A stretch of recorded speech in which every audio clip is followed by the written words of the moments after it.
sommes réunis ce matin, utilisateurs de Waller, amis de Waller. On a, en plus, Thomas qui est avec nous, aujourd'hui. Merci beaucoup Thomas d'être Avec là. plaisir. Voilà, le dirigeant de Waller et Waller et Global, c'est, une histoire, qui dure depuis, un petit moment maintenant. Et donc on est ravis, de pouvoir, faire cette masterclass, enfin cette présentation démo de notre nouvelle interface qui a été mise en ligne, ce matin. Voilà, et l'objectif, c'est de vous faire vivre, Global au cours, d'une démo, que l'on va vous faire, avec Com qui est ici. Voilà. Bonjour. Et mmh, parfait. Et donc je vais tout de suite, laisser la parole à Pauline qui est, aussi connectée avec nous Bonjour et tout le monde. qui va voilà, pour, la présentation donc de ce partenariat, entre nos 2 solutions.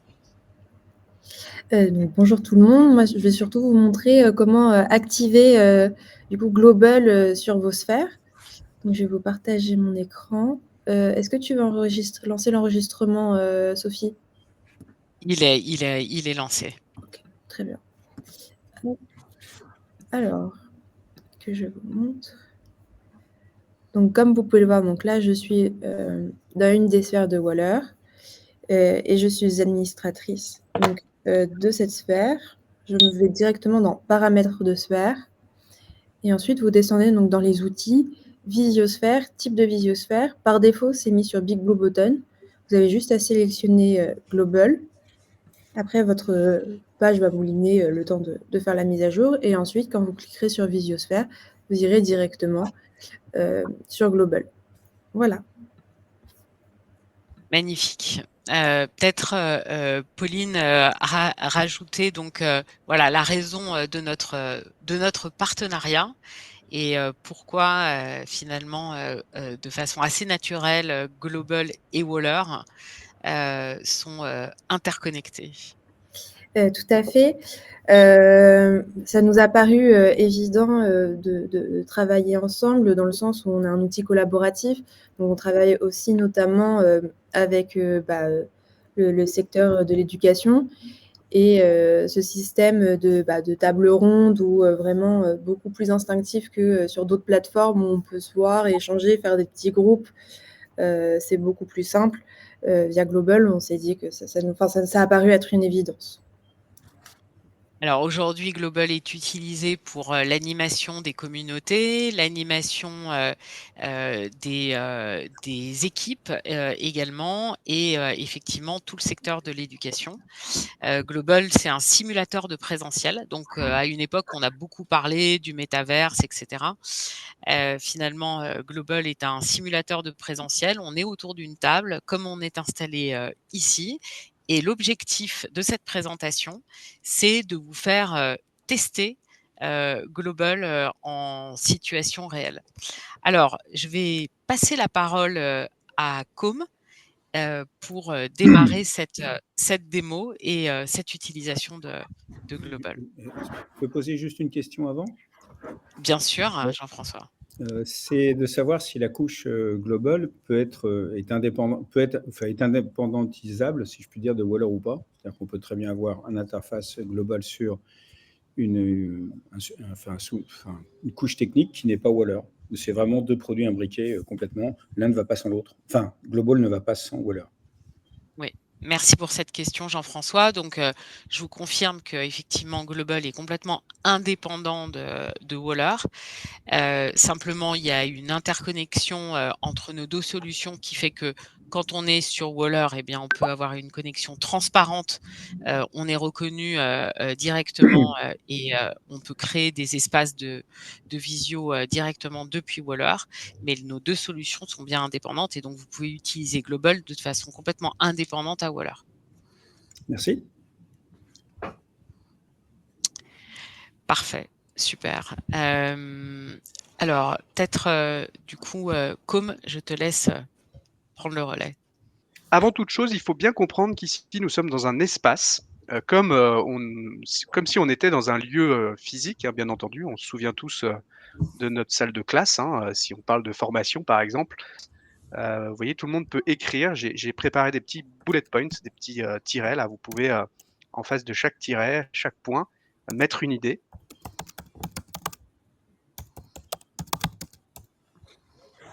Voilà, on voit très bien que c'est l'escape game et la réalité virtuelle qui semblent l'emporter. Et en troisième position, le jeu de construction. Voilà, bravo. Eh ben, écoutez, on peut se féliciter tous. Je pense que vous avez compris du coup les interactions qu'on peut faire en icebreaker, par exemple, autour de la table principale. Et on va passer bien sûr à la suite. Je vais vous expliquer l'activité qu'on va. Et donc je vais vous dire comment on se déplace dans l'espace. Mais avant, je vais vous donner la consigne, le sujet qu'on va traiter ensemble, et on va se laisser 3 minutes de réflexion. Donc c'est assez rapide. C'est quels sont vos 3 principaux défis ou enjeux lorsque vous animez un groupe à distance. Donc ça peut être encore une fois réunion, atelier, classe virtuelle, animation de communauté, tout ce que vous voulez dès lors que vous avez à animer un collectif à distance. Quels sont vos 3 principaux défis? Donc nous sommes 17 dans la pièce, dans la salle. On va pouvoir faire facilement 8 groupes.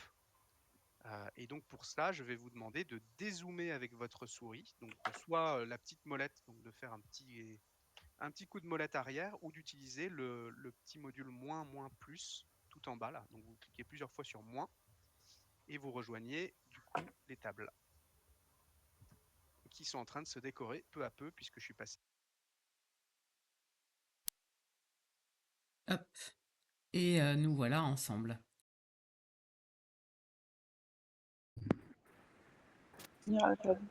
Voilà, donc nous sommes passés en mode table synchronisée, donc ce qui veut dire que maintenant nous nous entendons tous.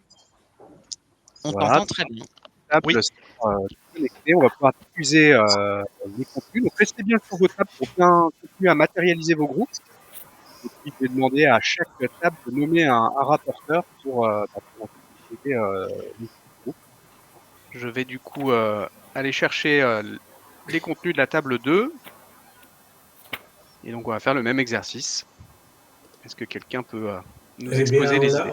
On s'est mis d'accord sur le premier et le troisième point. Par contre, on s'est envoyé chou et carotte sur la question de savoir si partager des documents était un objectif d'une réunion ou simplement un moyen. Ah. On va passer du coup à la table 3.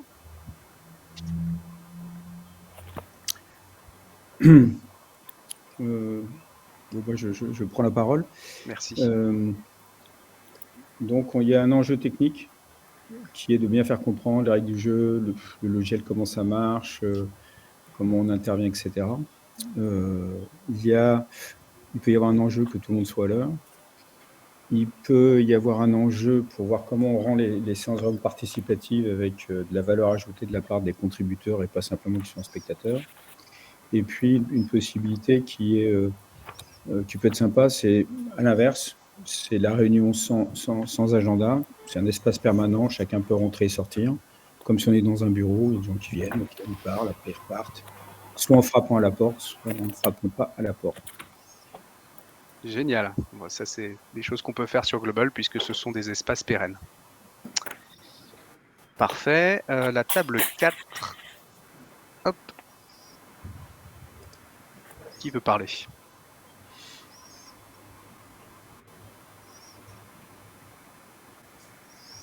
Est-ce qu'on a un volontaire pour la table 4? Michael, je passe la baie. Allez, Michael, Swan ou Vincent?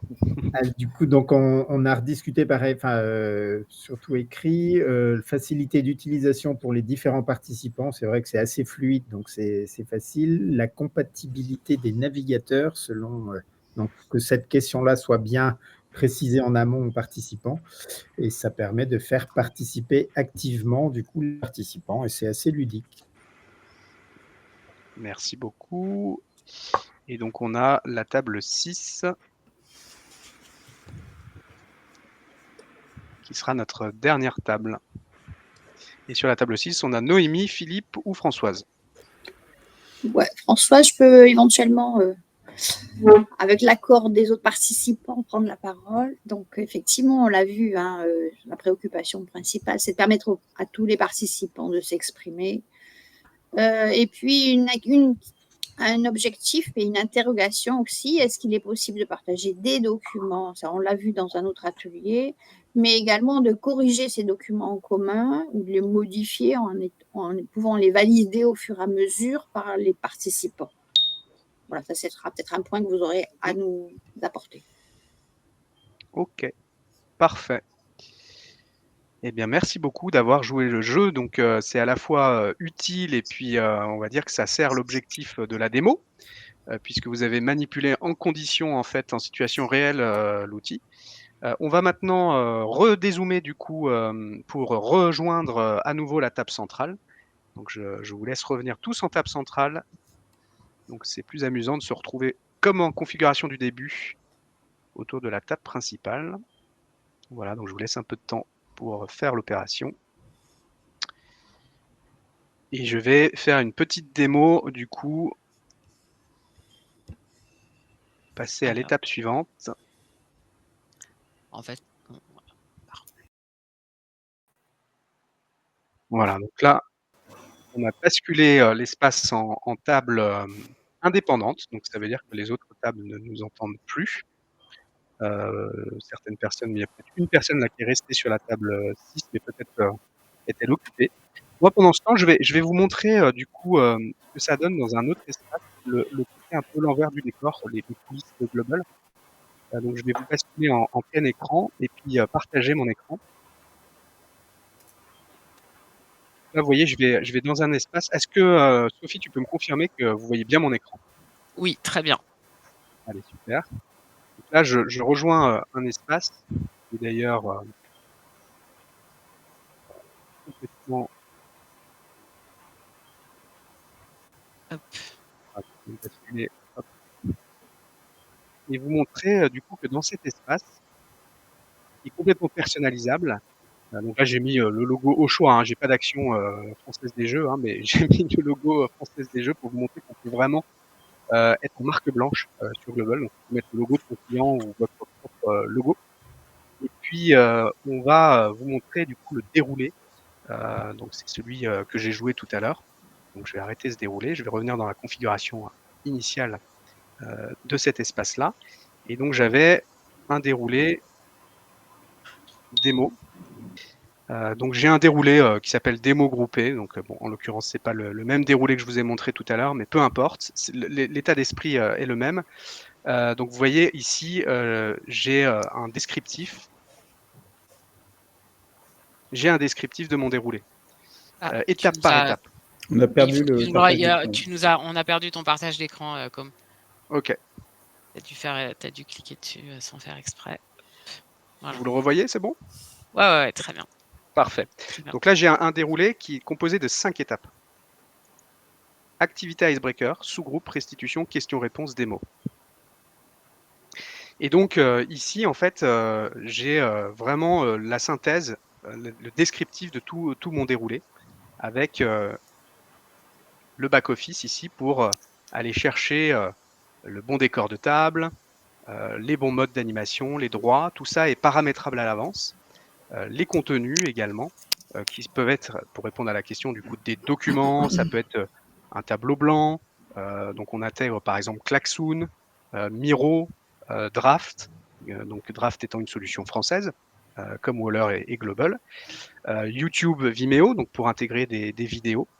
Ça peut être aussi des applications externes, donc par exemple WooClap, Geniali ou bien d'autres applications qu'on peut utiliser pour faire de la collaboration ou de la formation à distance. Et donc tout cela va être préparé à l'avance.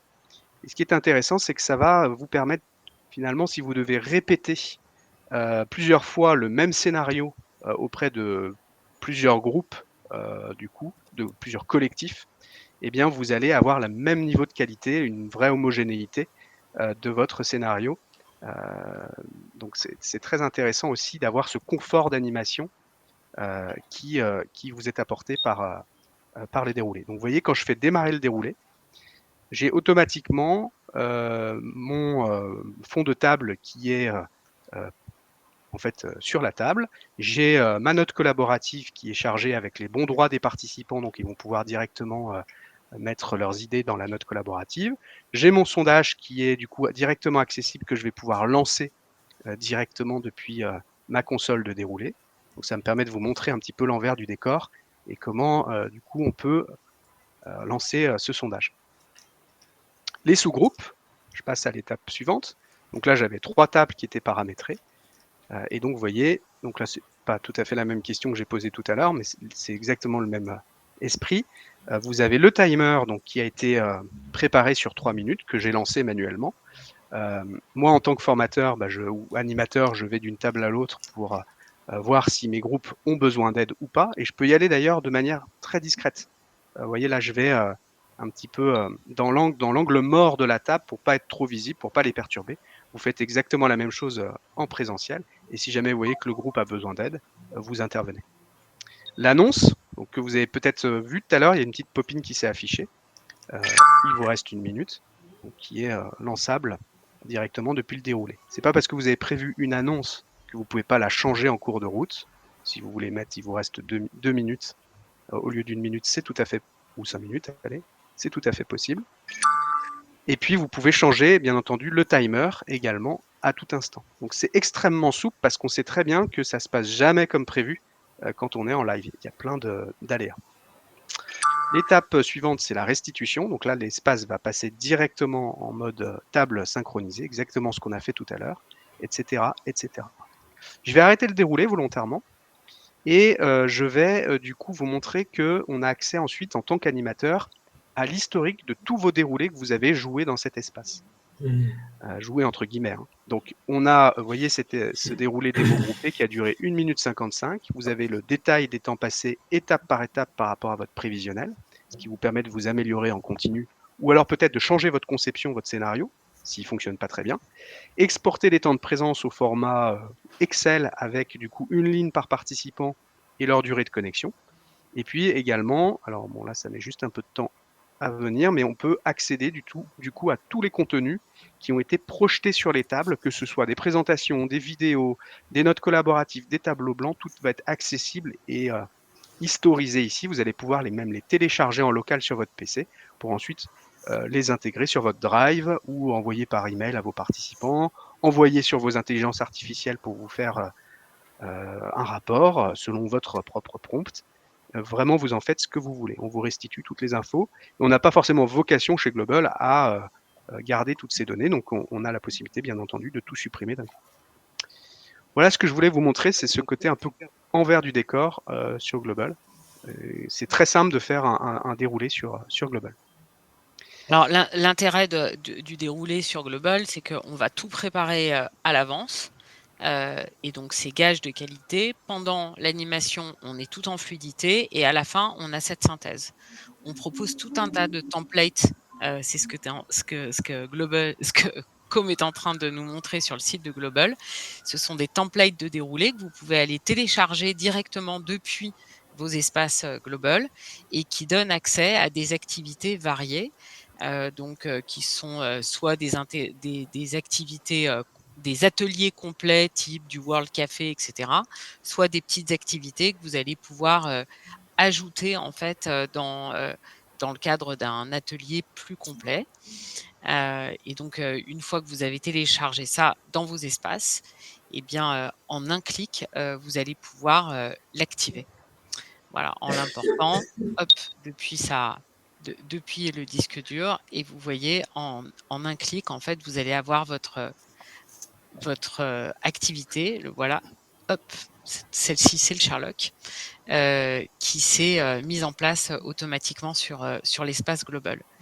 Et là, voilà, avec des zones de consignes que montrait Com, ce qui fait que en fait, tous ces déroulés, on peut se les partager à l'infini.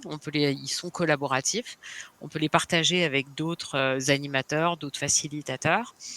Et en suivant juste les instructions, les consignes, on va pouvoir l'animer en toute simplicité.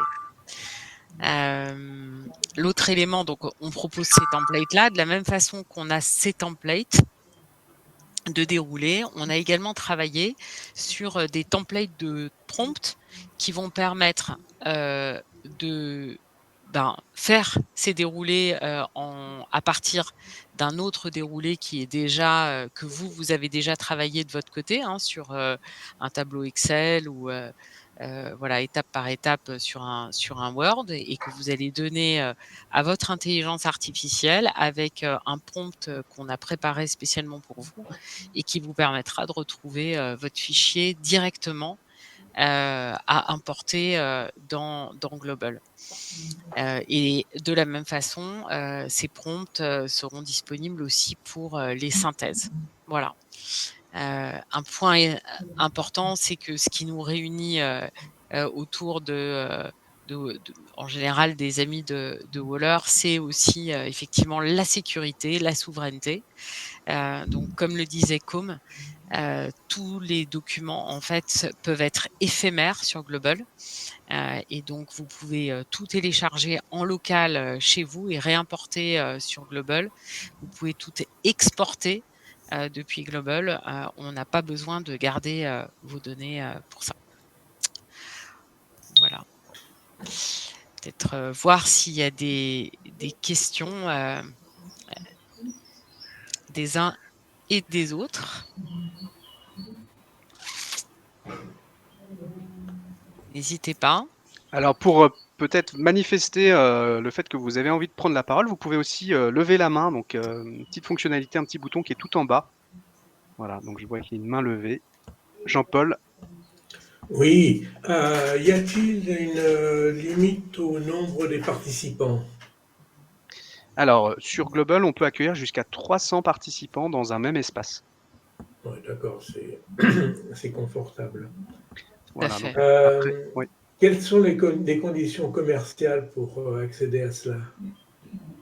Alors pour ça, il faut qu'on discute un peu de vos besoins, de vos usages. Ça dépend des volumes en fait de personnes qui vont se connecter dans votre organisation. Si vous êtes indépendant, vous pouvez aussi prendre une licence directement sur notre site web. Donc la licence pour un animateur, c'est un budget de 500 € par an. D'accord. Et après, dans les organisations, là, on est sur un système en fonction du nombre de personnes qui vont se connecter dans le mois.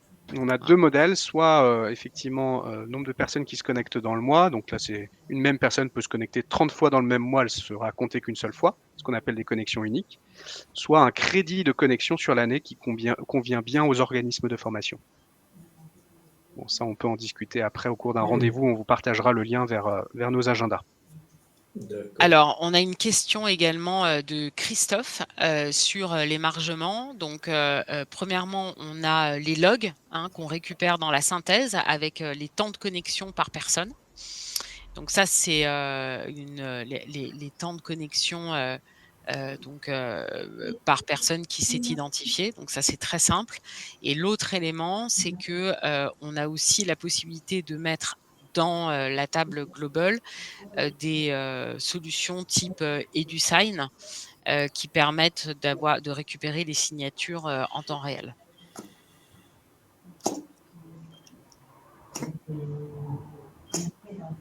Voilà. En général, d'ailleurs, c'est suffisant, les temps de connexion. Jean-François, vous aviez une question. Oui, tout à fait. Je reviens sur la licence pour un animateur. C'est quoi la logique d'usage? C'est-à-dire que l'animateur organise autant de sessions qu'il veut, mais il peut inviter que des gens qui ont la licence, ou il peut inviter des externes? Alors pour la licence individuelle, c'est très simple. L'animateur en fait va être le seul animateur, voilà, et il va pouvoir inviter autant de personnes qu'il le souhaite, qui n'ont pas besoin d'avoir une licence. Donc c'est un format d'invitation. Voilà. C'est clair. Merci. Alors après, oui, alors il y a des personnes qui doivent nous quitter, mais en fait, on les reverra très vite. Un point important, je ne sais pas si vous l'avez bien saisi tout à l'heure quand on l'a testé. Donc, on peut être en table indépendante, comme on l'a fait quand on était en en sous-groupe et puis en un clic, en fait, pouvoir synchroniser l'ensemble des tables. Donc on a vraiment, en fait, ce sentiment comme dans la vie réelle où finalement, quand on est installé en îlot de table, on peut passer d'une séquence où les gens travaillent en sous-groupe autour avec les personnes qui sont autour de leur table et en un clic, en fait, on a quelqu'un qui va reprendre la parole sur l'ensemble de l'espace. C'est la raison pour laquelle on peut être sur Global de 2 personnes à 300 personnes.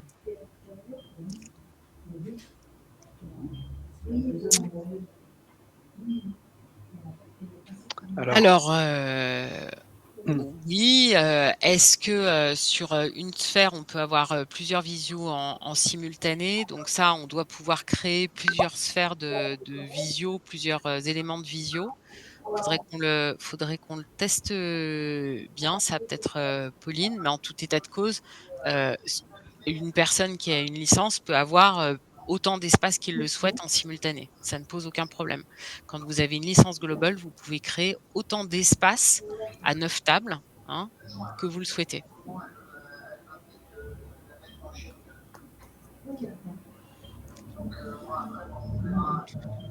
On peut même lier les espaces entre eux.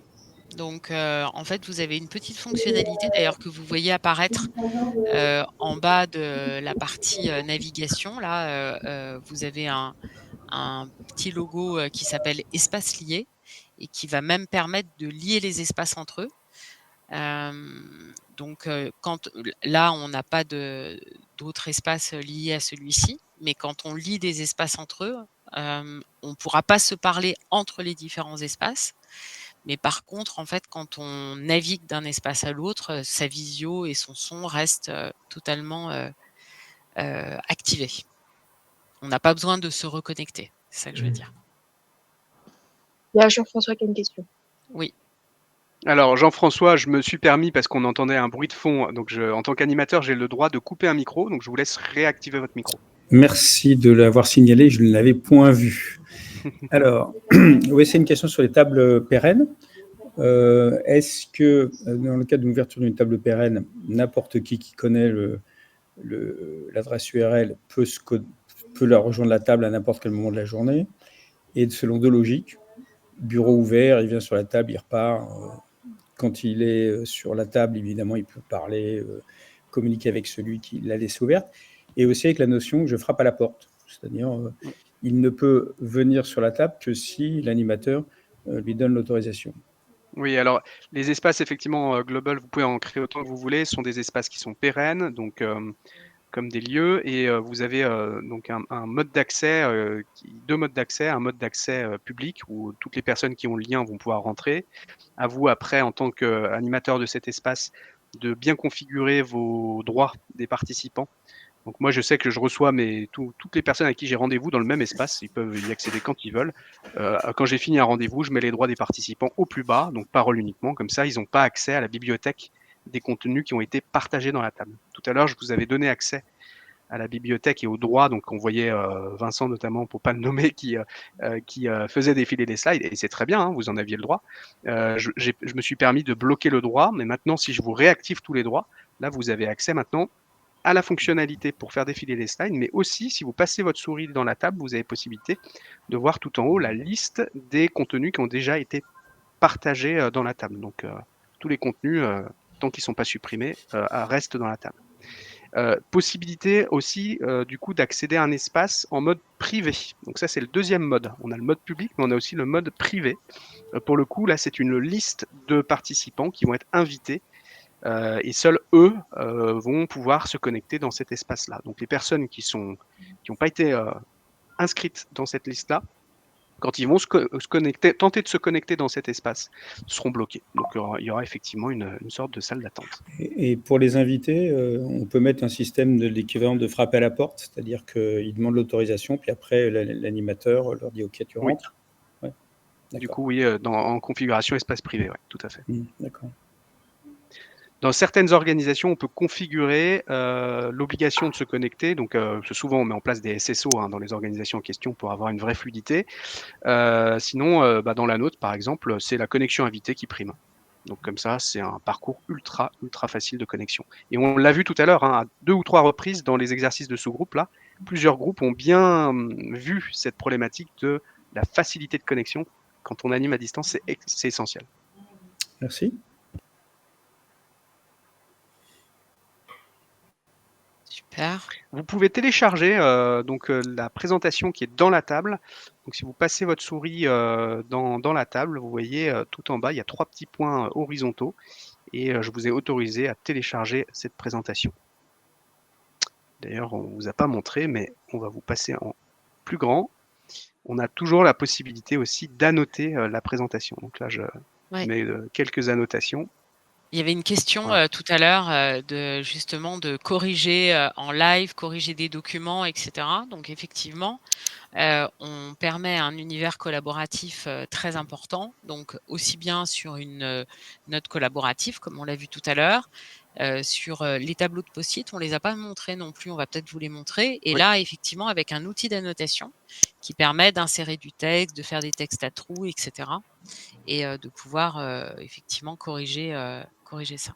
Voilà. Alors, je vous montre une et on terminera là-dessus peut-être, puisque on va essayer de respecter le timing. On reste à disposition pour répondre à vos questions.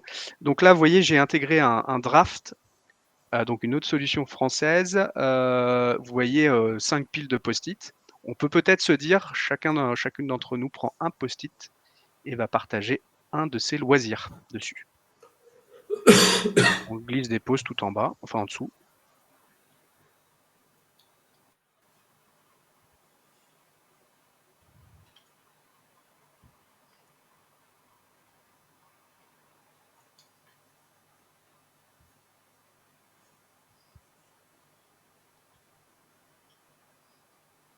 Super.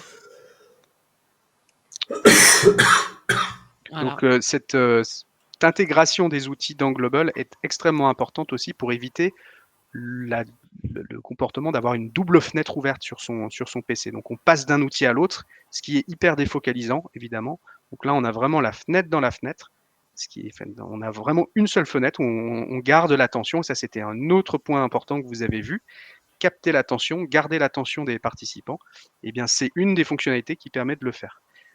Dans le même esprit, on a la note personnelle qu'on a utilisée en tout début de démo, qui est tout en bas, qui permet du coup, parce qu'on s'est rendu compte que les participants prenaient des notes sur Word sur leur PC, donc pareil, Ctrl-Alt-Tab pour ceux qui connaissent le raccourci, ou alors je ferme ma fenêtre et j'ouvre Global de l'autre côté, c'est compliqué, donc on a intégré la prise de notes personnelle directement dans Global. Alors, peut-être un point, donc dire que Global, aujourd'hui, nos utilisateurs, qui sont nos utilisateurs et quels sont les usages?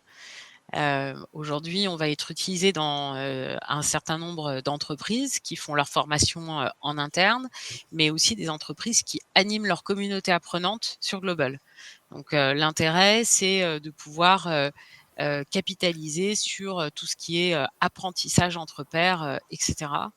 Avec des ateliers de codev, des ateliers d'intelligence collective sur Global où les équipes vont se retrouver. On est utilisé par les organisations publiques, des écoles et universités ou des organismes de formation, beaucoup plus pour des sujets donc de formation et d'ateliers collaboratifs.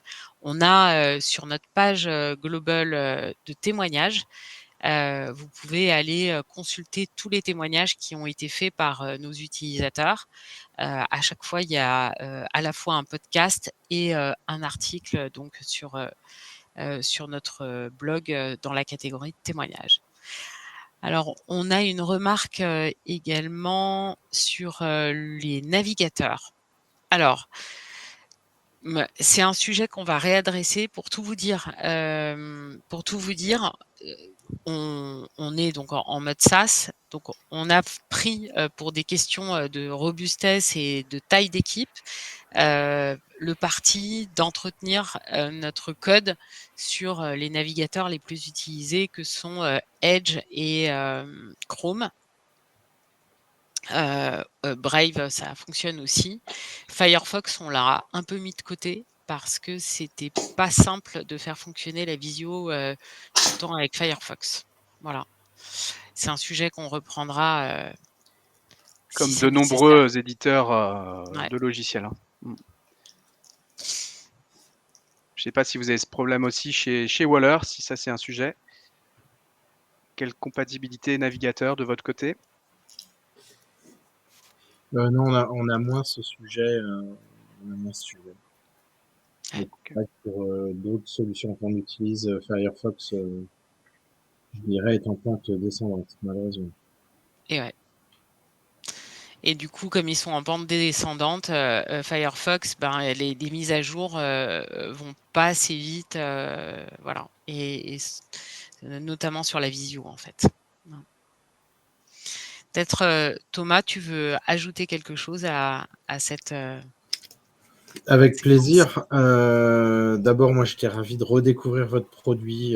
Merci beaucoup pour ça. Et je voudrais redire à ceux qui participent l'importance aussi de nous co-choisir entre solutions françaises ou solutions européennes. Voilà, c'est ce travail aussi entre éditeurs qui permet de nous connaître les uns les autres, de faire connaître nos solutions qui sont riches et nombreuses. Et moi, je crois beaucoup à ça. Je crois qu'on connaît assez mal encore les nombreuses solutions qui existent, notamment dans notre pays, et qui sont bien capables largement non seulement de remplacer les GAFA, mais de proposer des choses nouvelles et différentes. Et moi, je prône beaucoup ça. Je pense que le copier-coller des solutions américaines est toujours une mauvaise idée, parce qu'il y a beaucoup de gens qui le font. Réfléchir à comment on fait des produits qui nous ressemblent et qui sont encore plus intelligents, encore mieux faits, ça c'est évidemment un défi qu'on essaye de réaliser chaque jour. Et Global est une excellente démonstration de ça, parce qu'ils ont inventé des choses, ils ont créé un design, ils ont simplifié leurs produits. Je sais que pour les suivre depuis de nombreuses années, c'est un parcours du combattant qu'on partage, mais on voit qu'on a affaire aussi à des gens qui ne lâchent pas, et je pense que ça c'est formidable. Personnellement, ça m'a donné une idée dont je reparlerai plus tard avec Sophie et puis les différentes équipes de Global, d'intégration peut-être encore plus intelligente dans notre produit. Donc merci pour ça. Merci énorme, Thomas. Et merci pour cette intervention. Je pense que c'est vraiment important de dire que effectivement, l'État est là pour donner l'exemple et aider avec des lois, etc. Mais quand on parle de souveraineté numérique, c'est chaque citoyen, en fait, chaque personne individuellement, puis après avec son organisation, qui a vraiment le champ des possibles en termes d'action. On le voit bien en ce moment. Nous, on est très engagés. L'équipe Global comme l'équipe Waller, je crois qu'on est exactement sur la même longueur d'onde, avec des équipes qui sont... moi, personnellement, voilà, j'ai le poste de dirigeante de Global, mais je ne fais rien sans l'équipe. Et on a des équipes d'une énorme qualité. Et ça, il faut aussi le reconnaître. Et on a besoin de vous pour continuer à se développer, à exister. On est super engagés auprès de vous. Soyez-le avec nous et construisons ensemble la solution. C'est aussi une de nos caractéristiques. C'est que comme on est effectivement, on reste une petite équipe, on est très accessible. Et ce qu'on aime, c'est co-construire la solution. Et donc, on dit très souvent, en fait, Global, on l'a construit par et pour les utilisateurs. Et ça, on veut continuer à le faire. Et donc, vous êtes bienvenus en fait dans cette communauté de co-construction. Voilà. Ok, on a dépassé un peu le timing, donc je pense qu'on va conclure. Merci beaucoup à tous de votre présence, de votre participation active. Vous avez vraiment joué le jeu des petites activités qu'on avait préparées. Donc c'était un vrai plaisir et bien entendu, on espère vous revoir bientôt sur Global. Donc n'hésitez pas à remonter un peu le fil du live chat et à prendre rendez-vous dans nos agendas et à télécharger cette présentation. Merci beaucoup à Waller de nous avoir permis d'organiser cet événement, à Grégory, à Thomas, à Pauline, et puis on vous dit à très bientôt. Écoutez, merci. Merci et donc à très bientôt. À très bientôt. Au revoir. Merci beaucoup. Au revoir. Au revoir. Merci.